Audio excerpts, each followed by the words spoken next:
Uma vez a salvo em terra, descobrimos que a ilha se chamava Malta. Os habitantes da ilha mostraram extraordinária bondade para conosco.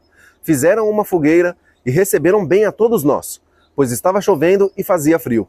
Paulo ajuntou um monte de gravetos, e enquanto os colocava no fogo, uma víbora, fugindo do calor, prendeu-se na mão dele. Quando os habitantes da ilha viram a cobra agarrada na mão de Paulo, disseram uns aos outros: certamente este homem é assassino, pois, tendo sido salvo do mar, a justiça não lhe permite viver. Paulo, porém, sacudindo a cobra no fogo, não sofreu nenhum mal. As pessoas esperavam que ele começasse a inchar ou que caísse morto de repente. Mas, tendo esperado muito tempo e vendo que nada de estranho lhe sucedia, mudaram de ideia e passaram a dizer que ele era um deus. Perto dali, havia uma propriedade pertencente a um homem chamado Públio, o principal da ilha. Ele nos convidou a ficar em sua casa, e por 3 dias, bondosamente nos recebeu e nos hospedou. No entanto, o pai de Públio estava doente, acamado, sofrendo de febre e disenteria. Paulo entrou para vê-lo, e depois de orar, impôs-lhes as mãos e o curou.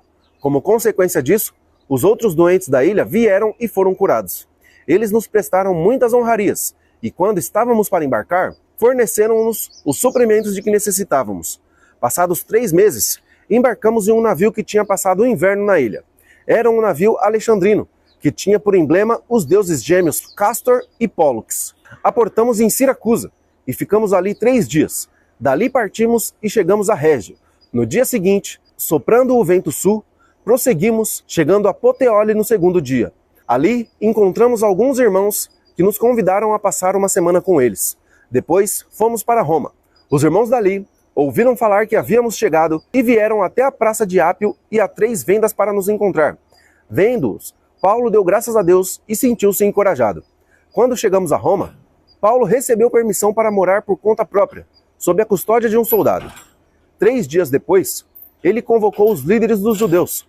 Quando esses se reuniram, Paulo lhes disse: meus irmãos, embora eu não tenha feito nada contra o nosso povo, nem contra os costumes dos nossos antepassados, fui preso em Jerusalém e entregue aos romanos. Eles me interrogaram e queriam soltar-me, porque eu não era culpado de crime algum que merecesse pena de morte. Todavia, diante da objeção dos judeus, fui obrigado a apelar para César, não, porém, por ter alguma acusação contra o meu próprio povo. Por essa razão, pedi para vê-los e conversar com vocês. Por causa da esperança de Israel é que estou preso com essas algemas. Eles responderam: não recebemos nenhuma carta da Judéia a seu respeito, e nenhum dos irmãos que vieram de lá relatou ou disse algo mal contra você. Todavia, queremos ouvir da sua parte o que você pensa, pois sabemos que em toda parte há gente falando contra esta seita. Assim, combinaram encontrar-se com Paulo em determinado dia, indo em grupo ainda mais numeroso ao lugar onde ele estava. Desde a manhã até a tarde, ele lhes deu explicações e testemunhou do reino de Deus, procurando convencê-los a respeito de Jesus, com base na lei de Moisés e nos profetas.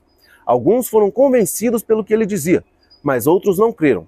Discordaram entre si mesmos e começaram a ir embora, depois de Paulo ter feito esta declaração final: bem que o Espírito Santo falou aos seus antepassados por meio do profeta Isaías: vá a este povo e diga, certamente vocês ouvirão, mas jamais entenderão. Certamente vocês verão, mas jamais perceberão. Pois o coração deste povo se tornou insensível.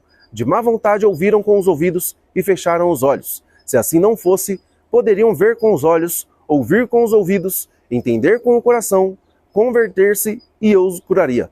Portanto, quero que saibam que esta salvação de Deus é enviada aos gentios, e eles a ouvirão. Por 2 anos inteiros, Paulo permaneceu na casa que havia alugado e recebia todos os que iam vê-lo.